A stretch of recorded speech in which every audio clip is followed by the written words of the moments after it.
Aram, Amon, Moab, semua itu di bawah pemerintahan Salomo.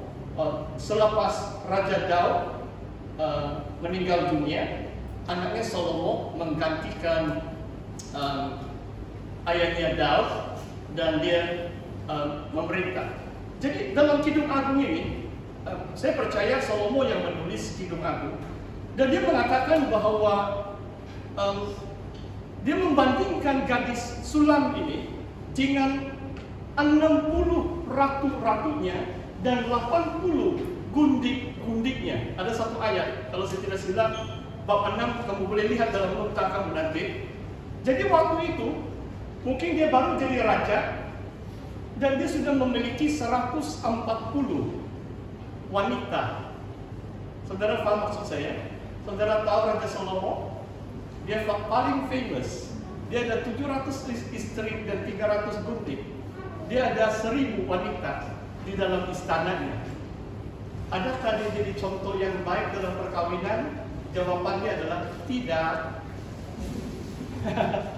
Jangan ikut teladan Salomo. Itulah pentingnya kita harus tahu bagaimana mentafsir Kidung Agung. Sebenarnya Kidung Agung ada 3 tema utama: tentang cinta, tentang percintaan romance, dan tentang hubungan intim. Sexual relationship between a man and a woman. Dan mungkin percintaan dan mungkin hubungan intim pun jarang kita dengar melalui khotbah. Sebab dalam seminar pun pastor harus berhati-hati. Saya tidak mau tidak ada di antara peserta itu rasa kurang selesa. Dan Salomo menceritakan 3 tema ini dengan bahasa kiasan yang luar biasa. Dalam satu Raja-Raja bab yang keempat, Tuhan memberi hikmat yang luar biasa kepada Salomo. Dia mengubah 3.000 amsal, 1.005 kidung-kidung, lagu-lagu. Inilah Kidung Agung, lagu kesukaan Salomo, sebab pengalaman dia bercinta dengan seorang gadis dari Sulam. Dan dalam firman Tuhan mengatakan dia tahu tentang binatang, tentang pokok, tentang haiwan, tentang ikan. Wah, dia ada 10 PhD. Saudara paham maksud saya? Memang kalau mau baca Alkitab, pastor punya PhD hanya dalam Alkitab. Saya tidak tahu tentang banyak hal tentang pohon, ikan, dan sebagainya. Cuma saya tertarik bagaimana Raja Salomo menceritakan kisah cinta percintaannya dengan menggunakan metafora, perumpamaan, kiasan-kiasan. Jadi pastor hanya coba bagi kamu 2 saja. Next slide. Ya, terima kasih ya. Kamu mesti konsentrasi. Coba kamu tengok. Kuda pula yang dia pakai. Sebenarnya waktu dia nampak tu gadis, dia bilang, "Hai, aku bandingkan engkau sebagai kuda betina di kereta kuda Firaun." Itu bab 1 ayat 9. Terus dia panggil itu gadis itu kuda betina. Tidak romantis kalau abad 21. Haleluya. Nanti pastor mau jelaskan. Sebab Salomo itu pakar. Semua ini firman Tuhan ya. Pastor tidak mau terpesong. Kamu boleh baca Kidung Agung. Dan yang seterusnya, sebenarnya lebih 50. Dalam Kidung Agung ada 50 metafora, metaphors. Maksudnya simbol, lambang-lambang untuk mengisahkan perasaan dia, romance dan sebagainya. Okay. Yang seterusnya, ini last sudah dalam bahagian ini. Coba ini kalau saya tidak silap adalah bahasa Inggris pomegranate, buah delima. Wah, cantik juga itu buah kan? Dan 6 kali disebut dalam Kidung Agung. Mungkin 4 kali oleh si lelaki terhadap si gadis, dan 2 kali si gadis itu gunakan itu untuk si lelaki. Wah, macam buah ini boleh memberi kita satu semangat untuk bercinta. Jadi kamu makan banyak sikit lah buah delima kalau ada lah. Begitulah itu. Wah, luar biasa. Jadi untuk seminar ini, sebab karena ini copyright, jadi saya tidak bagi dalam nota. Kamu harus pakai imajinasi kamu. your imagination lah, tapi imajinasi yang kudus lah, jangan fikir yang lain-lain, terlalu jauh. Dan pastor sebagai macam penceramah membantu kamu melihat nanti setiap sesi pun ada soal jawab, supaya kamu jangan terlalu rasa, saya tidak faham, sudah ini terlalu jauh ketinggalan. Alright, jadi kembali kepada nota sudah ini, sedikit introduksi. Dalam Kidung Agung, kenapa saya namakan buku saya Woman in Love? Sebab karakter utama adalah wanita, bukan lelaki. Ayat yang pertama dibilang kidung ini adalah kidung agung dari Salomo. Itu sebagai macam tajuk kepada buku. Tapi dalam ayat yang kedua dan seterusnya sampai ayat 7, itu adalah suara wanita. Wanita itu diberi peranan utama dalam Kidung Agung. Sampai 2/3 dari semua perbicaraan, mimpi dia lari ke kota cari kekasihnya adalah tindakan dan suara wanita. 2/3. Peranan lelaki hanya 1/3. Jadi Kidung Agung ini menceritakan bahwa ada seorang wanita yang bercinta, a woman in love. Itulah tajuk buku yang saya terbitkan itu, karena wanita itu menjadi perwatakan utama, main character, the main actress. Macam lelaki itu hanya supporting actor saja. Ada bahagian yang besar juga, tetapi tidak setanding wanita itu. Oke, sekarang sebelum kita lihat dalam nota, karena seminar ini singkat, jadi pastor mendorong kamu baca buku. Saya harap ada satu sekolah Injil, sekolah teologi jemput saya membawa ini pengajaran dalam Kidung Agung. Ini satu semester 30 jam baru boleh selesai. Hari ini baru 2 jam. Jadi ringkas lah ini, ringkas. Tapi untuk jemaah di IP ini, saya harap kamu merasa bertuah. Jadi kalau apa-apa yang kamu tidak tahu, pastor sidang sentiasa ada di sini.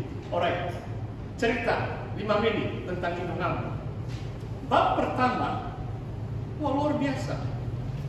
Sebenarnya perkataan ciuman, kucupan, sebab bahasa Melayu itu ada 2 perkataan. Mencium, mengucup, itu kiss. Dalam Inggris very easy. Itu ayat yang kedua. Jadi permulaan kisah Kidung Agung ini adalah dibilang, let him kiss me with the kisses of his mouth. Biarlah dia cium aku dengan ciuman mulutnya. Wah, luar biasa. Dia dalam cinta sudah itu. Kamu suka orang cium kamu kah kalau kamu tidak sayang dengan orang itu? Wih, lari loh. Mau nggak? Wanita dan lelaki tahu itu. Kenapa ciuman itu? Sebab orang yang bercinta itu dia mau mencium kekasihnya dan dicium oleh kekasihnya. Dan pada pengakhiran Kidung itu juga dikatakan dia mengharapkan bahwa macam kekasihnya sebagai abang atau saudaranya, supaya dia dicium dia di tempat umum. I wish that you were my brother, so that I can kiss you and I shall not be ashamed. Bab 8 ayat 1. Itu kata-kata si wanita. Dia bilang, macam kalau orang bercinta ini, dia tidak tahan-tahan, dia mau tunjukkan bahwa dia, ini boyfriend saya, jangan kamu ambil lah. Dia macam mau cium sama dia lah, supaya orang lain tahu mereka couple. Tiada orang boleh tarik dia punya boyfriend begitu. Itu perasaan wanita pada bab 8. Okay? Jadi itu rangka, itu kerangka Kidung Agung. Memang banyak perkara di situ. Di antaranya adalah di istana Salomo. Salomo itu raja. Dia katakan, aku ini hitam, tapi manis juga, dibilang. Ini wanita, dibilang, aku ini hitam, but I'm still beautiful. Wah, luar biasa juga. Seperti kemah di Kedar, itulah banyak ini Israel punya. Kamu Google, sebenarnya saya sekarang semua ada dalam Google. Perkataan, tempat, metafora yang kamu tidak paham, kamu Google saja ada sudah. Tapi memang kebanyakan dalam bahasa Indonesia itu. Tapi dia katakan, I'm black but beautiful, like the tents of Kedar, like the curtains of Solomon. Maksudnya dalam istana Salomo itu mungkin ada tabir-tabir yang gelap-gelap, yang hitam. Kenapa dihitam? Sebab abang-abang dia macam paksa dengan dia menjaga kebun anggur. Dan saya tahu juga kadang-kadang itulah konteks kita sangat berlainan dengan Israel. Kalau saya sebut anggur, kadang-kadang ada orang salah paham.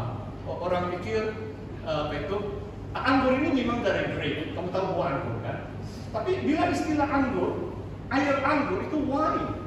Perkataan wine itu mungkin lebih 10 kali. Kebun anggur pun mungkin 5-6 kali. Jadi banyak kali disebut tentang kasih itu seperti air anggur, wine, oinos dalam bahasa Yunani, yang boleh memabukkan kalau minum terlalu banyak. Dan salah satu hasil pertanian di Israel adalah kebun anggur. Mereka menanam anggur, nanti yang sudah masak mereka kasih macam press, ada satu tapak pemerasan itu, dan mereka tunggu fermentasi sehingga menjadi oinos, menjadi wine atau macam arak lah, minuman keras lah itu. Kalau minum banyak pasti menjadi mabuk. Tapi itu salah satu metafora yang penting dalam kidung anggur. Alright, mungkin cukup sudah ini sebab masa kita terus berjalan. Mari kita lihat dalam Delta sekarang. Ada lebih kurang 7-8 perkara dalam introduksi love and romance. Saya katakan di sini, tadi saya sudah jelaskan sedikit tentang kissing atau ciuman. Saya harap kita jangan terlalu terganggu dengan perkataan-perkataan yang mungkin jarang kamu dengar. Oke. Yang kedua, boleh sudah pasang slide? Sudah dalam slide yang oke.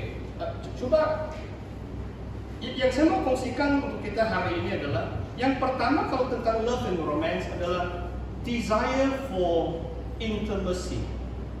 Setiap insan Tuhan mencipta kita seolah-olah kita perlu berpasangan. Kita mencari keintiman dengan pasangan kita. Kecuali, ada juga kecualinya. Kecuali kita diberi karunia bujang. Saudara tahu ajaran Rasul Paulus, biasanya orang akan berkawin kecuali ada karunia bujang, maksudnya dia dapat hidup tanpa kawin. Dia hidup bujang lah, itu karunia bujang, the gift of celibacy. Kecuali karunia bujang yang mungkin tidak sampai 1% umat manusia. 99,9% manusia diciptakan Allah supaya mereka ada rasa desire for intimacy. Dan saya nanti sesi yang kedua baru saya bicara tentang hubungan intim. Intimacy ini bukan soal seks. Maksudnya kita mau seorang yang menjadi pasangan hidup kita. Nanti ada istilah seperti partner, soulmate, dan sebagainya. Jadi saudara harus memahami ini. Oke. Next slide. Kamu boleh baca nota, boleh tanya kalau apa yang kamu tidak paham. Kalau tentang ini tarikan, bagaimana seorang wanita itu jatuh cinta? Okay. Jadi pastor mau coba uraikan apa yang saya lihat dalam Kidung Agung. Bagi seorang wanita, sebab yang dia sebut pertama-tama adalah namamu, bagaikan bau harum minyak narwastu tercurah. Your name is like ointment poured forth. Gadis itu berbicara tentang Solomon. Jadi bagi gadis, tarikan pertama bila dia lihat seorang lelaki bukan betapa dia handsome, nanti saya akan bicara juga itu, tetapi adalah namanya. Jadi dalam slide yang seterusnya, adakah seterusnya? Nama, ya. Ya, teruskan.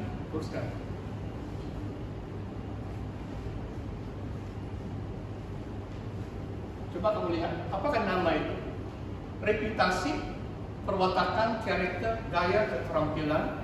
Kalau dalam bahasa Inggris, nama yang disenangi oleh si gadis itu, macam dalam Inggris,